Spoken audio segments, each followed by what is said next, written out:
So in your 30s in a normal universe, if a guy and a girl will sit down and have to talk about the relationship or anything that's troubling them, largely should resolve the relationship issues, right?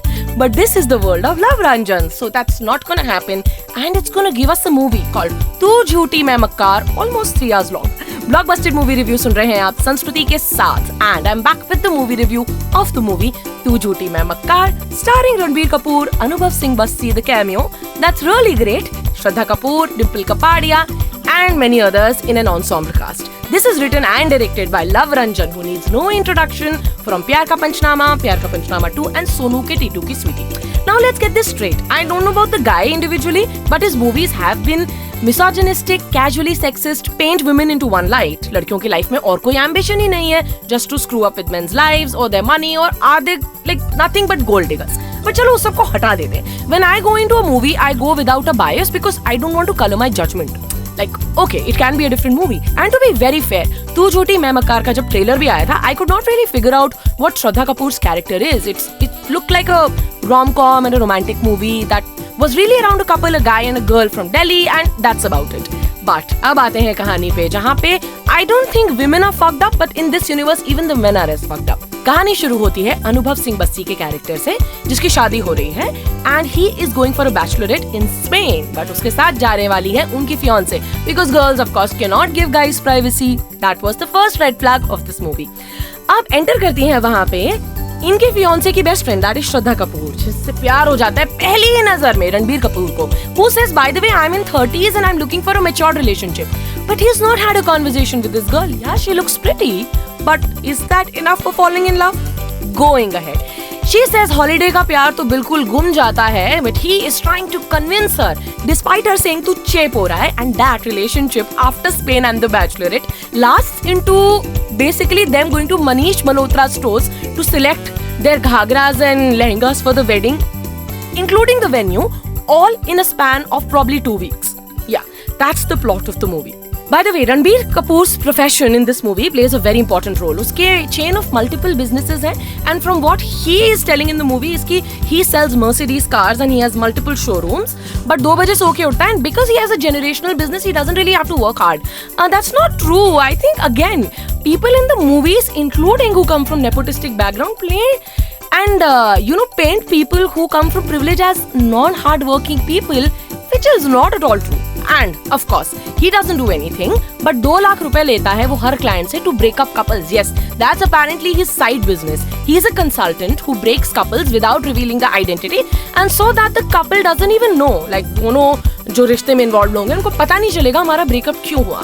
This guy creates circumstances and gives information by which, of course, the couple should break up. अब इस रिश्ते में जहाँ श्रद्धा कपूर और रणबीर कपूर हैं, Shraddha Kapoor doesn't want to stay, but she is this woman who wants to prove कि मुझसे अच्छा तो कोई है ही नहीं.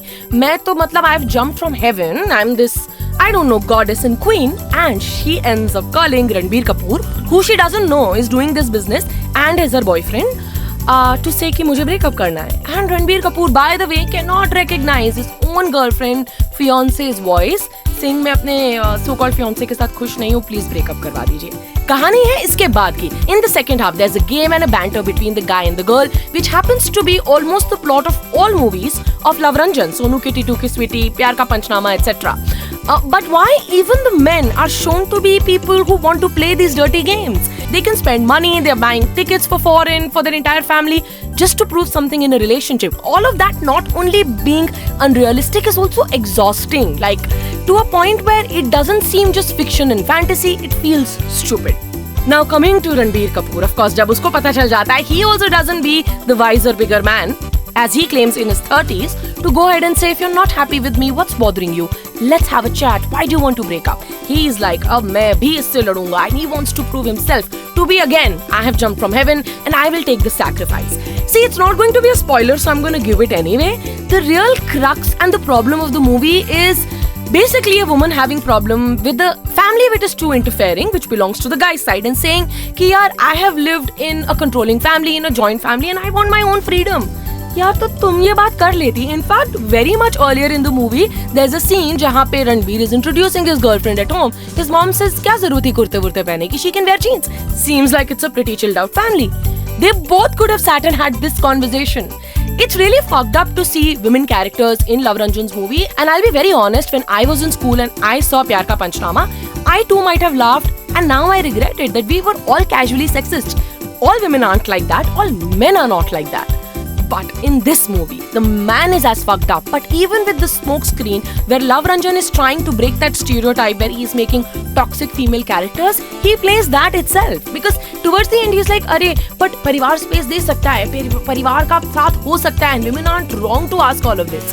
But in the movie, you'll see that characters are fucked up. 2 weeks into the relationship, her sister-in-law and mother-in-law are asking her about her gynac routine and periods and etc., which does cross a boundary. They are interfering in their date nights, in their personal sleeping time and etc. All in all, I understand the heart of the movie, but it didn't hit me. I think, which I have said long enough for a lot of Bollywood movies, that the characters are very one-tone. They are in binaries. There is no grey character. There is no character that feels like human. They are just caricatures. Like I said, the good part is the music and the locations. Shraddha Kapoor looks smoking hot like she's never looked. Tere Pyar Mein, after I left the theatre last night, was playing on my mind, and today in the morning I was listening to it on Spotify. It's an entertaining film. You can go watch it. Or if you don't like movies that portray one character as an extreme obtuse character of one archetype, this isn't for you. I will rate this movie 3 on 5 shots on Earshot. Because Holy Weekend, and if you have nothing else to do, you might as well go watch it. I'll be back with another review on Earshot. This is Sanskruti saying goodbye from Blockbuster. You can tune into my other show called First Post Explainers right here. Subscribe to our YouTube, Twitter, Facebook and Instagram @Earshot Podcast. Take care, stay safe and have a lot of fun.